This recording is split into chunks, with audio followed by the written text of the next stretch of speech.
नमस्कार स्टूडेंट्स। हम पिछले लेक्चर में कोरियोलिस फोर्स पढ़ रहे थे और उसमें हम वेलोसिटी ट्रांसफॉर्मेशन तक पहुंचे थे। वो ई लेक्चर की लंबाई अधिक होने के कारण हमने उसको दो भागों में बांट दिया था। अब वेग रूपांतरण पढ़ने के बाद अब हम पढ़ेंगे यहाँ पर त्वरण का रूपांतरण। तो पिछले उसमें हमने इक्वेशन नंबर ये प्राप्त किया था 7 कि बी वेक्टर बराबर B dash vector plus omega cross R vector. और इसको हम क्या लिख सकते हैं, बी वेक्टर को B D R upon D T is equal to B dash vector को, भाई डैश है तो इसमें ऑपरेटर क्या यूज कर सकते हैं, डैश लगाएंगे, R is equal to D T plus omega R omega cross R vector. और यहां से हम देखते हैं, कंपेयर करें तो dt upon D T equal to आता है d dash upon D T plus omega cross. ये इक्वेशन नंबर 9, ये इक्वेशन नंबर हमारा 9 प्राप्त होता है। ठीक, यानी dt अपॉन डी टी का ऑपरेटर क्या बन जाता है दूसरे फ्रेम में, ये फ्रेम में ये इस प्रकार कार्य करता है।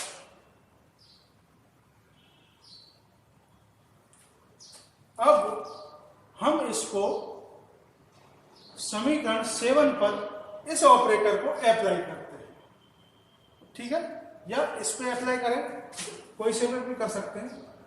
हम इसको इस पे अप्लाई करते हैं, तो कैसे अप्लाई करेंगे देखिए जरा, D upon D T upon D R D T, ये स्टेप इस पे ऑपरेट कराई और ये स्टेप इस पे ऑपरेट होगी, is equal to D upon D T dash plus omega cross D dash upon D T R vector plus omega cross R. ये सेम इस पे दोबारा से ऑपरेट करा के तुरंत निकालने के लिए हम क्या करते हैं, वेग का फिर से समय के साथ परिवर्तन को निकालते हैं। तो ये यहां से क्या निकलेगा, D square R vector D T square is equal to, हम पहले इसको ऑपरेट करा देते हैं इस वाले टर्म को, तो D dash square R vector upon D T vector plus D dash omega upon D T गुणा आर वेक्टर। ये हो गया, इससे हो गया ये, इससे ये हो गया। अब इससे होगा आर वेक्टर से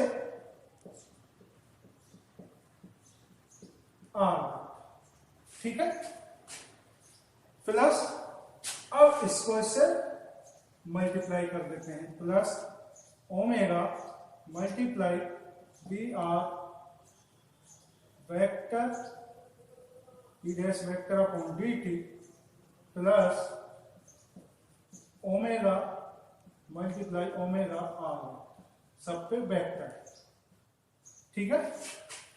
अब आप देखें जरा, ओमेगा एक कांस्टेंट वैल्यू है, तो ये जो इसने डिफरेंशिएट किया हमने ये वाली टर्म, तो ये तो क्या हो जाएगी, जीरो हो जाएगी, क्योंकि ओमेगा कैसी है, कांस्टेंट वैल्यू है, तो उसमें कोई समय के साथ परिवर्तन नहीं होगा, तो ये कैसा होगा, जीरो हो जाएगा। और D square upon R square को हम क्या लिखेंगे, एस में तुरंत डी डैश डैश किसके लिए यूज कर देते हैं, आर के लिए, तो इसको क्या लिखेंगे, ए डैश, ठीक है। ये टर्म ये हो गई, ये हो गई, ये टर्म हो गई हमारी जीरो, ये टर्म कैसी हो गई, जीरो हो गई। ये देखिए जरा, omega cross D dash R D T, omega cross D dash R D T, तो ये दो टर्म हो गई।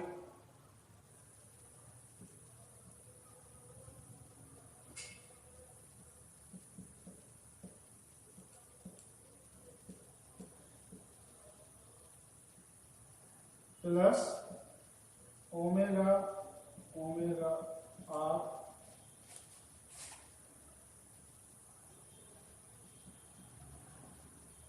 इसके वेक्टर है प्लस 2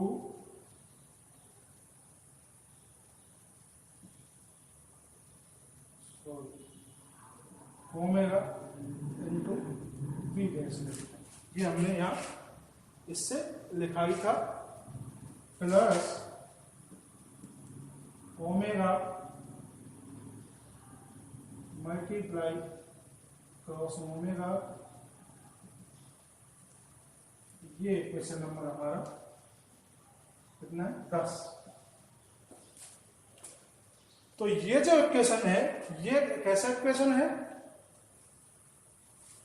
त्वरण रूपांतरण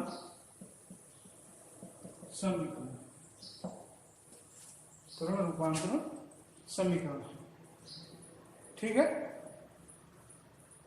और अब हम यहां से आगे बढ़ते हैं तो हमें चाहिए ए डैश का मान। ए डैश वेक्टर बराबर ये सारी टर्म इधर आ जाएगी, किसको जाएगी माइनस की, -2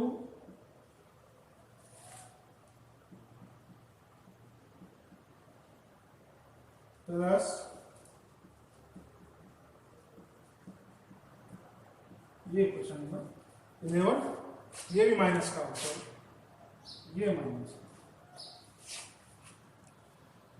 अब इसमें देखोगे आप तो ये जो त्वरण है ये किसकी वजह से आ रहा है, फ्रेम की गति के कारण, और इसे ही कहते हैं कोरियोलिस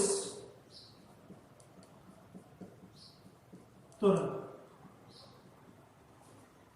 ये जो त्वरण है किसकी गति के कारण है, फ्रेम की गति के कारण, और इसका नाम है कोरियोलिस त्वरण। और ये जो त्वरण है ये भी फ्रेम की गति के कारण है, और इसे कहते हैं अपकेंद्रीय त्वरण, ये वाला जो टर्म है। और इनकी डायरेक्शन कैसी है, माइनस क्या दिखाती है, माइनस ये दिखाती है कि इनकी जो त्वरण की डायरेक्शन है वो फ्रेम की रोटेटिंग जो डायरेक्शन है उसके विपरीत है। माइनस साइन क्या दिखाएगा, विपरीत है, तो इनके द्वारा लगने वाला बल भी कैसा होगा, विपरीत होगा। अब हम उस बल को निकालें तो ये समीकरण नंबर 11 को ये आप स्क्रीनशॉट ले लेना। समीकरण नंबर 11 को हम किससे करते हैं, मास से मल्टीप्लाई करते हैं। समीकरण 11 को द्रव्यमान, कण के द्रव्यमान m से गुणा करने पर, तो ये क्या हो गया, m a dash vector plus m equal to m a vector minus 2m omega cross v dash minus m omega cross r, ये इक्वेशन नंबर। तो इसको आगे देंगे।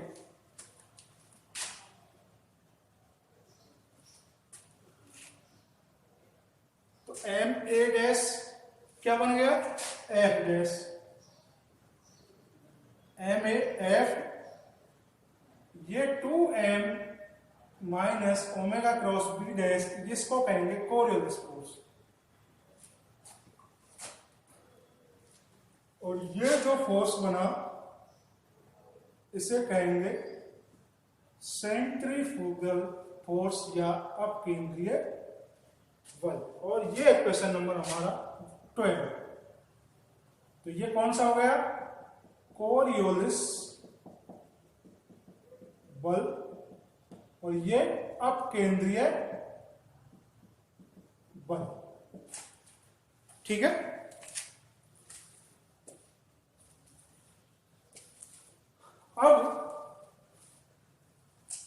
यहां से हमारा जो दो टर्म निकल के आई, कोरियोलिस बल की और अपकेंद्रीय बल की, तो इसके कारण जो